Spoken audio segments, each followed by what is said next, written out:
The invitation arrived on cream-colored cardstock, my sister Emma's elegant handwriting flowing across the page in deep blue ink.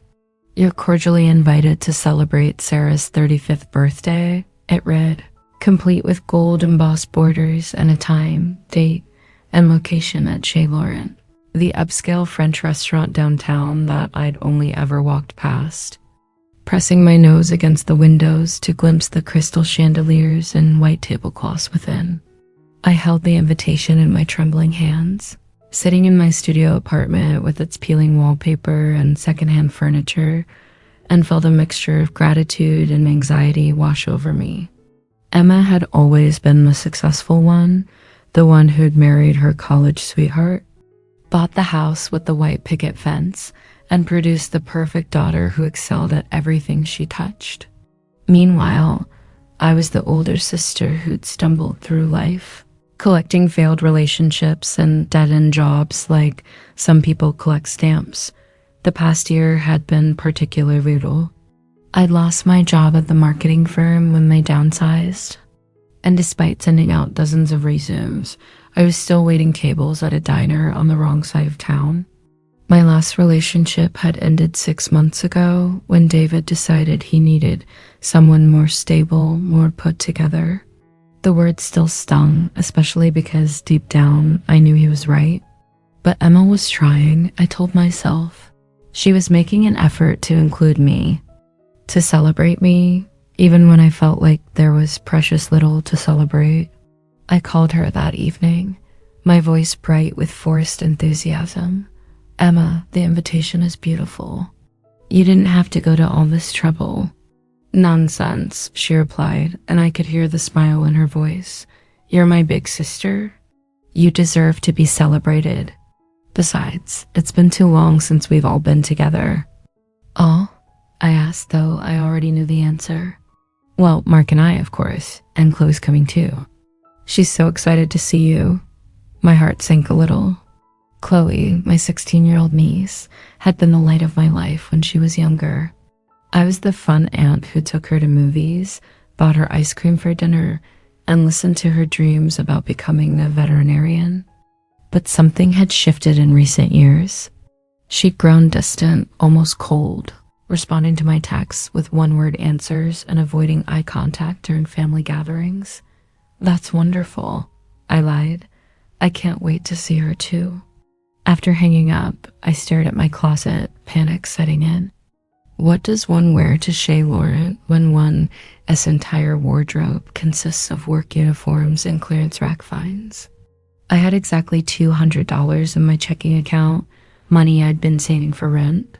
But looking at that invitation, I made a decision that would haunt me for months to come.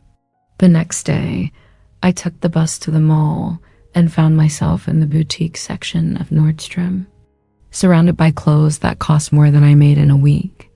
But there, hanging like a jewel among the other garments, was a silk blouse in the most beautiful shade of emerald green I'd ever seen. It was simple but elegant, with a subtle sheen that caught the light and made it shimmer like water. "It's gorgeous, isn't it?" the saleswoman said, appearing beside me with the practiced smile of someone who could smell desperation from across the store.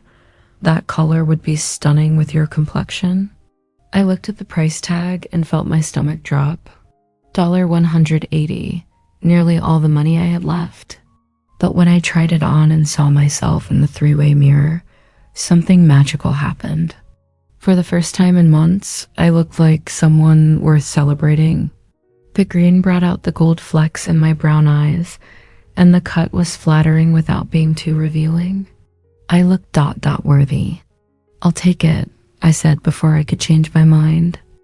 The week leading up to my birthday was a blur of anticipation and anxiety. I practiced conversations in the mirror, rehearsed stories that would make me sound more successful than I was, and tried on the green blouse every night, each time feeling a little more confident, a little more like the person I wanted to be.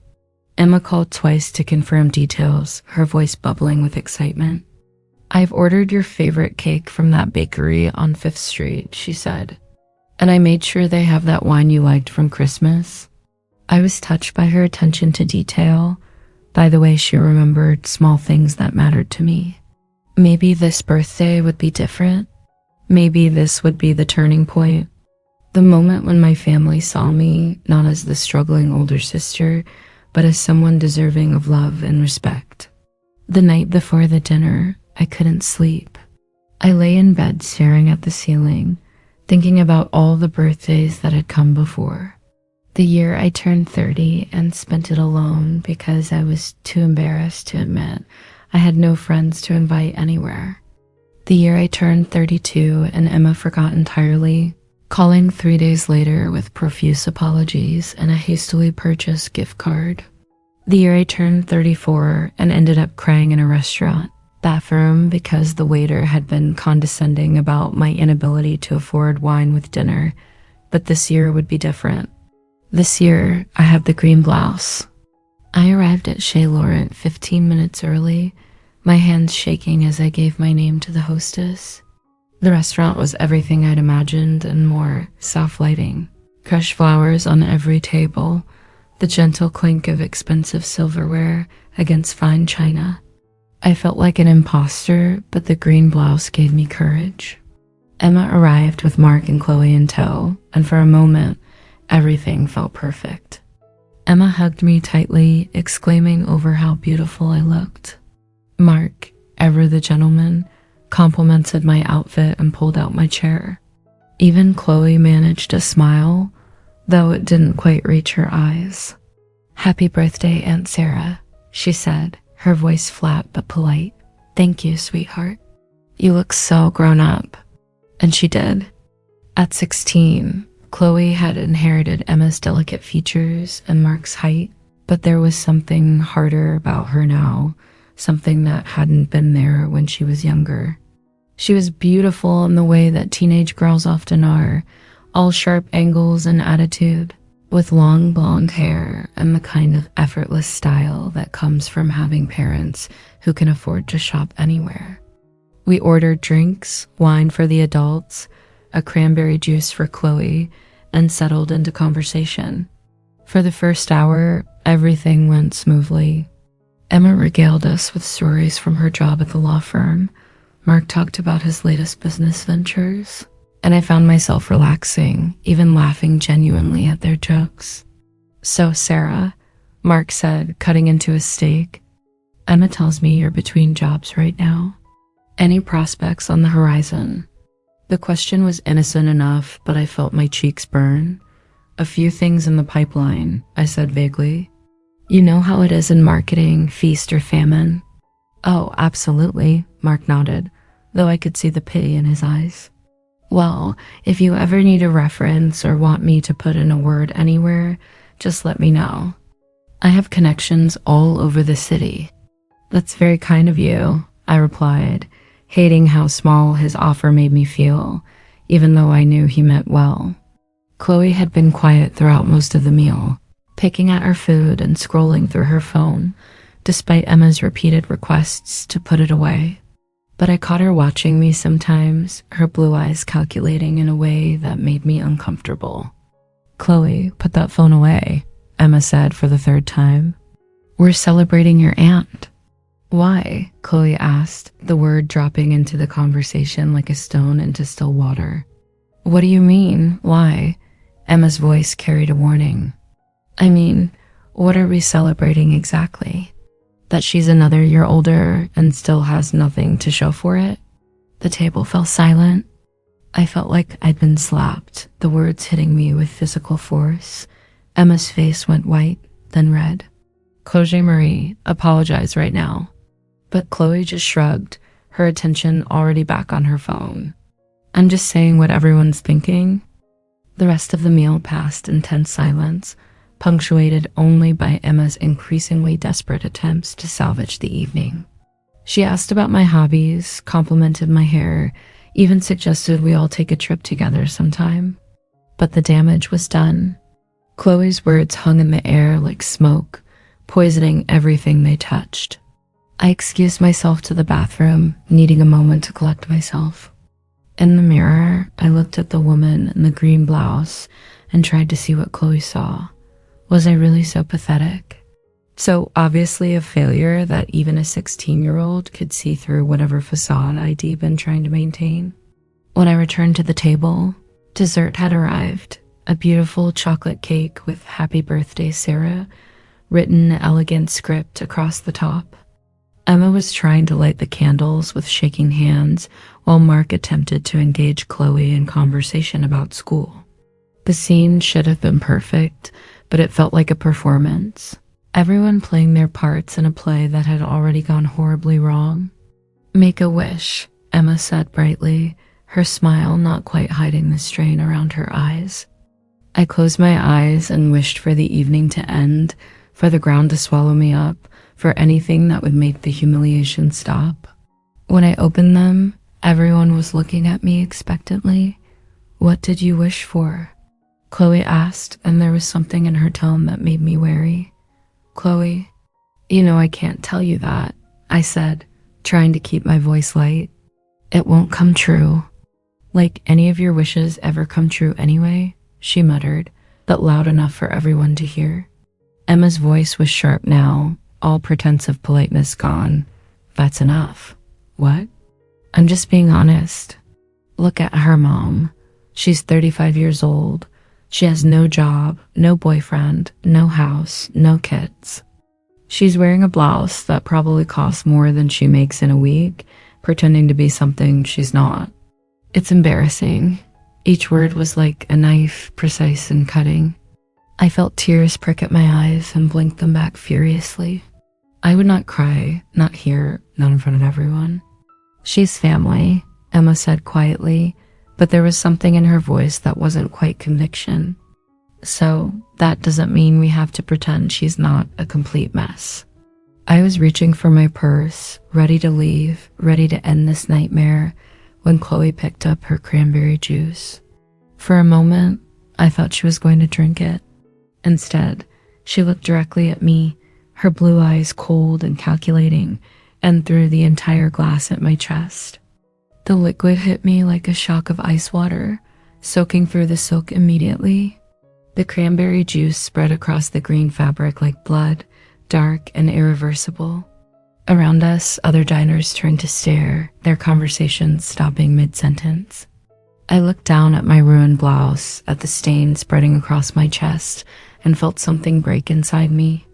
This wasn't just fabric being ruined. This was my dignity, my hope, my last attempt at feeling worthy being destroyed in front of a restaurant full of strangers. When I looked up, Chloe was smiling.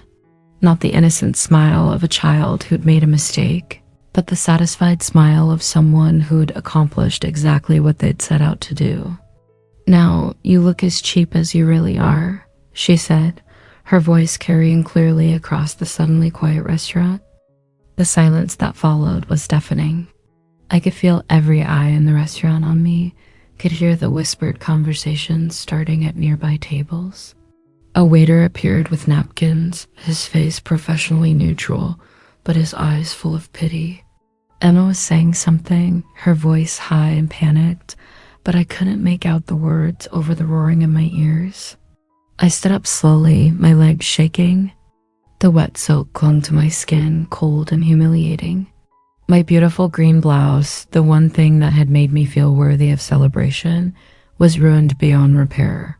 "I have to go," I whispered, but my voice seemed to echo in the silence. "Sarah, please don't leave," Emma said, reaching for my arm. "She didn't mean it. She's just being a teenager. Chloe, apologize right now." But Chloe just sat there, arms crossed, looking pleased with herself. "I'm not apologizing for telling the truth." "The truth?"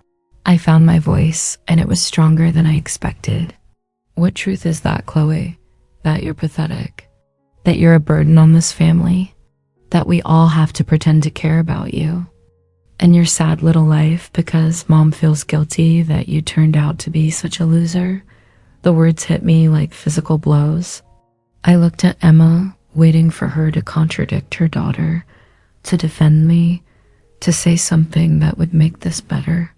But Emma just sat there, her face pale, her mouth opening and closing like a fish out of water. "Is that true?" I asked her quietly. Is that how you really feel?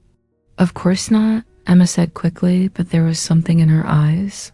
A flicker of something that might have been guilt or embarrassment or pity. Sarah, you know I love you. But love and respect are different things. And in that moment, I realized that while Emma might love me out of obligation, she didn't respect me. None of them did. I was the family charity case, the one they included out of duty rather than desire. I pulled my wrist free from Emma's grip and picked up my purse. The cranberry juice was still dripping from my blouse, leaving dark spots on the white tablecloth. Happy birthday to me, I said, and walked out of the restaurant with as much dignity as I could muster. I couldn't afford a taxi, so I walked. 12 blocks in heels, with cranberry juice staining my chest and tears streaming down my face. People stared as I passed. A woman in a ruined silk blouse, crying on the sidewalk, was apparently quite a spectacle. By the time I reached my apartment building, my feet were bleeding and my mascara had created dark tracks down my cheeks. Mrs. Chen from 2B was checking her mail and looked at me with concern. Sarah, are you all right, dear? I wanted to tell her I was fine, to maintain the pretense that everything was okay, but I was so tired of pretending. No, I said simply. I'm not all right at all. She didn't ask for details, just nodded and patted my shoulder gently. Some days are harder than others, she said, but tomorrow will be different. In my apartment, I stood in front of the bathroom mirror and stared at my reflection. The woman looking back at me was a stranger, mascara streaked, hair disheveled, wearing a ruined blouse that had cost nearly everything I had. But for the first time in years, I was seeing clearly. Chloe was right about one thing. I had been pretending to be something I wasn't, but she was wrong about everything else. I wasn't pathetic because I was struggling. I wasn't worthless because I didn't have the same success as my sister. I wasn't cheap because I couldn't afford expensive clothes. I was human. I was trying, and I deserved better than what I'd accepted for so long. I peeled off the ruined blouse and held it up to the light. The stain had set completely. There would be no saving it. But maybe that was okay. Maybe some things needed to be ruined before they could be replaced with something better. My phone was buzzing with texts from Emma. I'm so sorry. Please call me. Chloe is grounded. Don't let this ruin your birthday. But it was too late for that.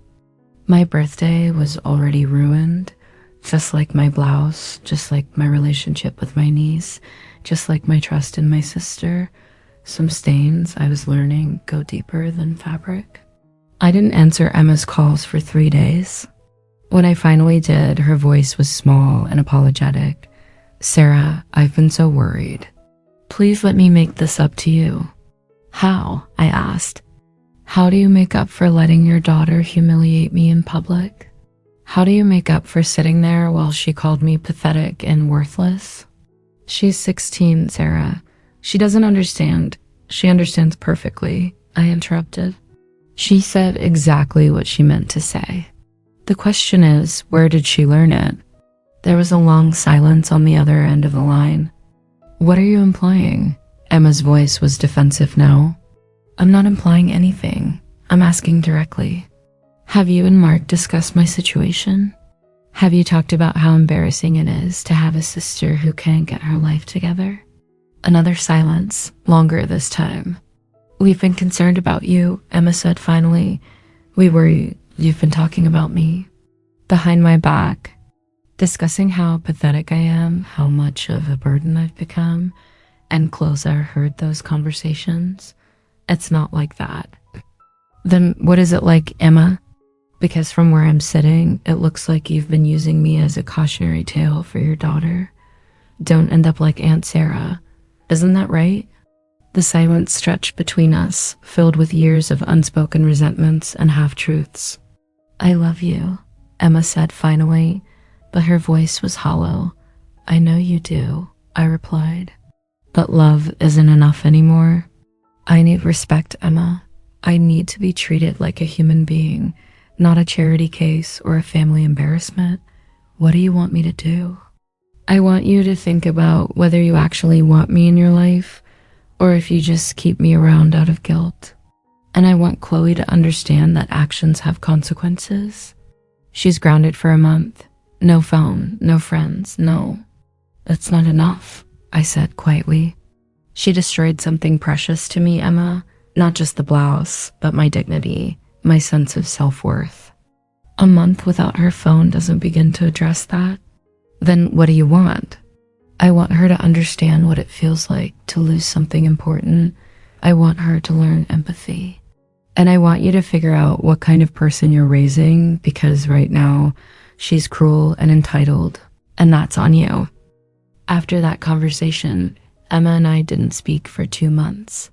She sent a few texts, updates about Chloe's punishment, invitations to family dinners that felt more like obligations than genuine desires for my company. I ignored them all. Instead, I focused on rebuilding my life. I started seeing a therapist, Dr. Martinez, who helped me understand that I'd been accepting crumbs of affection for so long that I'd forgotten what a full meal looked like. You've been so focused on being grateful for any attention from your family that you've forgotten to ask whether that attention is actually good for you, she said during one of our sessions. I also started job hunting with renewed determination. Instead of applying for positions I was overqualified for out of desperation, I aimed higher. I updated my resume, practiced interviewing, and slowly began to remember that I had skills and experience worth valuing. 3 weeks after my birthday, I got a call from a marketing firm downtown. They wanted to interview me for a senior position, more money, better benefits, actual respect. I wore a new blouse to the interview, navy blue this time, and when they offered me the job on the spot, I felt something I hadn't experienced in years: pride. The first person I wanted to call was Emma, to share my good news, to hear her congratulate me. But when I picked up the phone, I hesitated. Would she be genuinely happy for me? Or would there be that undertone of surprise, the subtle implication that she hadn't expected me to succeed? I put the phone down and called my therapist instead. 6 weeks after my birthday, I found an envelope slipped under my apartment door. My name was written on the front in careful young handwriting. Inside was a letter from Chloe, 3 pages long, written on her school's letterhead. Dear Aunt Sarah, it began. Mom made me write this letter, but I want you to know that I mean every word, even if it started as an assignment. She went on to explain that Emma had enrolled her in community service at a homeless shelter, where she'd been working with women who had lost everything: their homes, their families, their sense of self-worth. There's a woman there named Janet who reminds me of you, Chloe wrote. Not because she's homeless, but because she has the same sadness in her eyes that you always have. She told me about her daughter, who stopped talking to her after Janet lost her job and couldn't afford to help pay for college anymore. Janet said the worst part was in being poor. It was feeling like she didn't matter to the people who were supposed to love her no matter what. The letter went on for pages, detailing Chloe's growing understanding of how privilege had blinded her to other people's struggles, how her words had been weapons designed to hurt, how she'd been parroting attitudes she'd absorbed without questioning them. I know saying sorry doesn't fix what I did.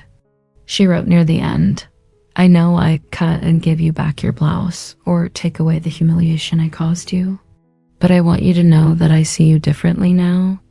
I see that you've been fighting battles I didn't even know existed, and instead of supporting you, I made them harder. The letter was signed simply, Love, Chloe, with a P.S. That made me cry. Janet says that family isn't about being perfect. It's about showing up for each other when things get hard. I'm sorry I didn't show up for you when you needed me to. I kept Chloe's letter for a week before responding. When I finally did, I wrote back honestly about how her words had affected me, but also about how proud I was that she was learning and growing from the experience. Empathy isn't something we're born with, I wrote. It's something we develop through experience and reflection. The fact that you're doing that work, even though it's uncomfortable, tells me that you're becoming the kind of person the world needs more of.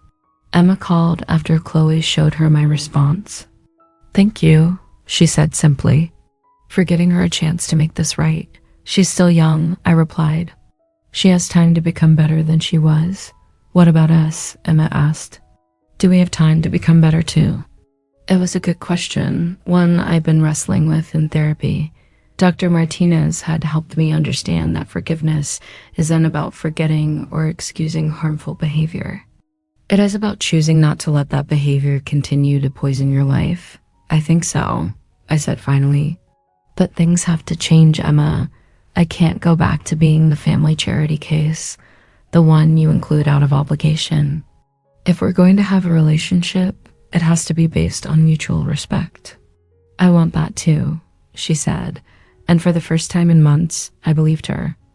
My 36th birthday was different in every way that mattered. Instead of a fancy restaurant, I chose a small cafe near my new office. Instead of expensive clothes I couldn't afford, I wore a dress I'd bought with my first paycheck from the new job, not designer, but chosen with care and worn with confidence. Emma came, and so did Mark, but Chloe stayed home. Not as punishment, but because we all agreed that she needed more time to process what she learned about herself and her impact on others. She wanted to come, Emma told me over coffee, but she said she didn't want to make your birthday about her apology. She said you deserved a day that was just about celebrating you. The wisdom in that statement, coming from a 16-year-old who 6 months earlier had been cruel enough to humiliate me in public, was remarkable. People really could change, I realized. Growth was possible, even after the deepest hurts. Emma and I talked for hours that day, really talked, perhaps for the first time in years. She told me about the pressure she felt to be perfect, to have the ideal family and successful career. I told her about the shame I'd carried for so long, the feeling that I was somehow less worthy of love because I hadn't achieved the same milestones she had. I think I was jealous of you, she admitted as we were getting ready to leave. Jealous of me? I couldn't hide my surprise. You've always been braver than me, she said. You took risks, followed your dreams, even when they didn't work out. I played it safe, did what was expected, and sometimes I wonder what I might have become if I'd had your courage. It was a perspective I'd never considered, that my struggles might be seen as bravery rather than failure, that my willingness to keep trying despite setbacks might be admirable rather than pathetic. A year later, Chloe graduated from high school. She'd spent the year volunteering at the shelter, had written her college application essay about privilege and empathy, and had been accepted to study social work at the state university. At her graduation party, she pulled me aside. I have something for you, she said, handing me a small wrapped box. Inside was a silk scarf in the most beautiful shade of emerald green I'd ever seen. I know it's not the same as your blouse, she said quickly, and I know it doesn't make up for what I did, but I wanted you to have something green again, something beautiful that no one can take away from you. I wrapped the scarf around my shoulders and felt the silk against my skin, soft and luxurious and perfect. Thank you, I said, and meant it completely. I learned something this year, Chloe said, her voice more mature than I'd ever heard it. I learned that the people who love us aren't the ones who never hurt us. They were the ones who do the work to become better after they caused harm. I want to be that kind of person for you. Looking at her then, this young woman, who had grown so much from the cruel teenager who thrown a drink at me, I felt something I hadn't expected, hope. Not just for her, but for all of us. For the possibility that even our worst moments could become catalysts for our best selves. I still have that green scarf. I wear it often, not as a reminder of the pain Chloe caused me, but as a symbol of the growth that came after. It represents second chances, the possibility of redemption, and the truth that people can change if they are willing to do the hard work of becoming better. Emma and I have a different relationship now, more honest, more equal, built on respect rather than obligation.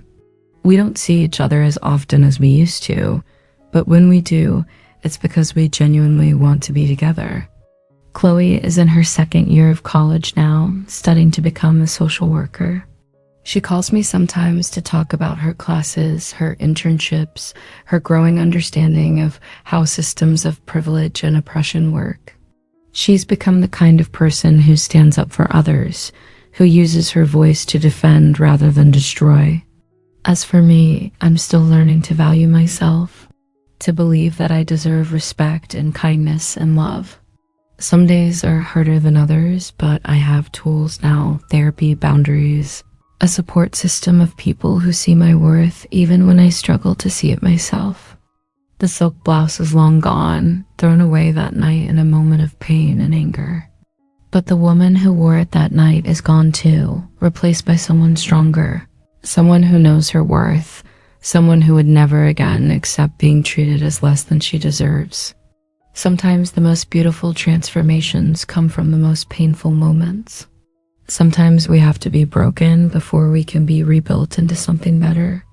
And sometimes the people who hurt us the most become the catalyst for our greatest growth. The stain on that green blouse was permanent, irreversible, a mark that couldn't be washed away. But stains, I've learned, don't have to define us. They can be reminders of where we've been, but they don't have to determine where we're going. I'm going somewhere better now, wearing my green scarf like armor, carrying the lessons I've learned like treasures.